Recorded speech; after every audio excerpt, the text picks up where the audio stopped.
Hürmetli vatandaşım, bugünkülük işimizi başlayımız. Bu 3-4 günden beri dünyada bulup Amerika Koşmuş Ştatlar'da alem şumul özgürlük oldu. Saylam ahırlaştı. Saylamda Cumhuriyetçiler Partisi'nin Trump efendi prezident bulup saylandı. Biz şu münasebet bilen bugün bazı mevzular yaki bazı fikirler yaki kıyaslar yaki analizler doğrusu da toxtulup yutumuz. Mevzumunda Trump Amerika'da saylamda kalbi girişti. Amerika Cumhuriyeti münasebeti sınaqqa duç geldi. Mavzuluk maqala 11. ayının 10. günü Fenvi Torbiyeti ilan kılındı. Maqala mındak başlandı. Abdur Chimpokong. Bu maqalanın abduru Chimpokong maqala mındak başlandı. Amerika'da saylandı Trump prezident olup saylandı.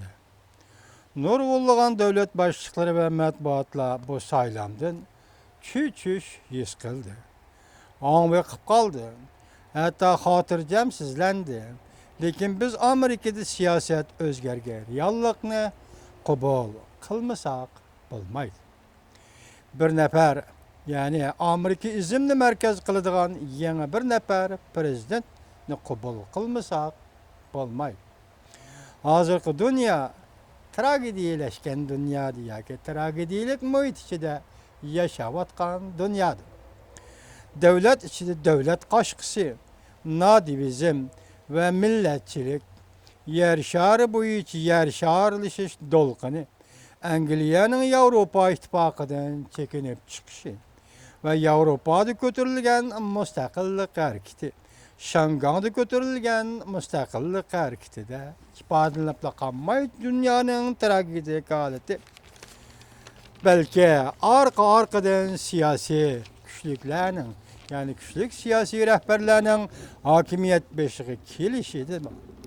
Mesela Rusya'da Prezident Vladimir Putin, Cumhuriyet'de Reis Xi Jinping, Japonya'da Vezir Shinzo Abe, Avrupa'dan tatip Janubi Amerika kıtalarıca onçılarının oturgu çıkışı bugün endikilip Amerika'da bugün endikilip Amerika Koşmuş Ştatlar'da Trump'ın prezident bulup saylanışı köpçük.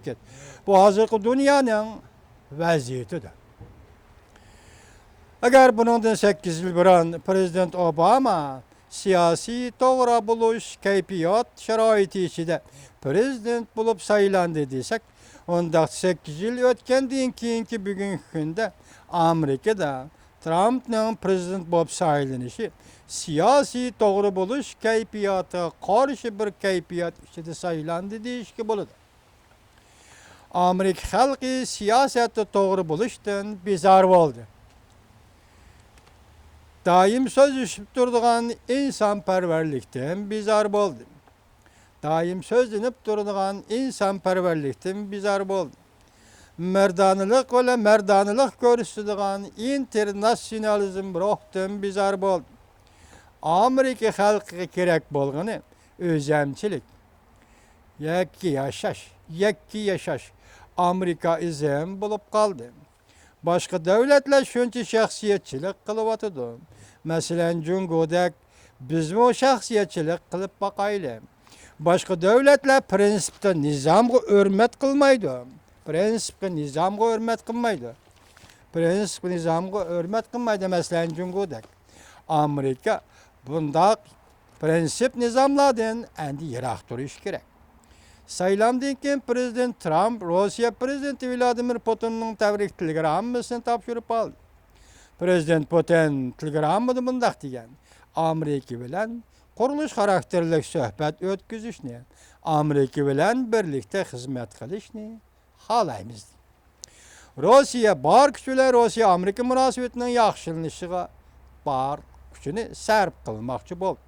Amerika Rusya çünkü üç devlet münasebetinde Amerika bilen Rusya'nın münasebeti yaxşılanadigan bolsa, onda da Amerika çünkü münasebetiga özgürüş elip keldi. Men yazgan maqalalarim deydi Chimpokong. Trump ittifaqdaş devletlerinin qoğdunuş mesuliyetini köprek höddi gelişini Amerikaga azraq tayin velişini teşebbüs qilishi yüzaki qaraganda Cungo Kompartiyasının Asiyaga zomeger buluşuga fırsat yaratып berdi.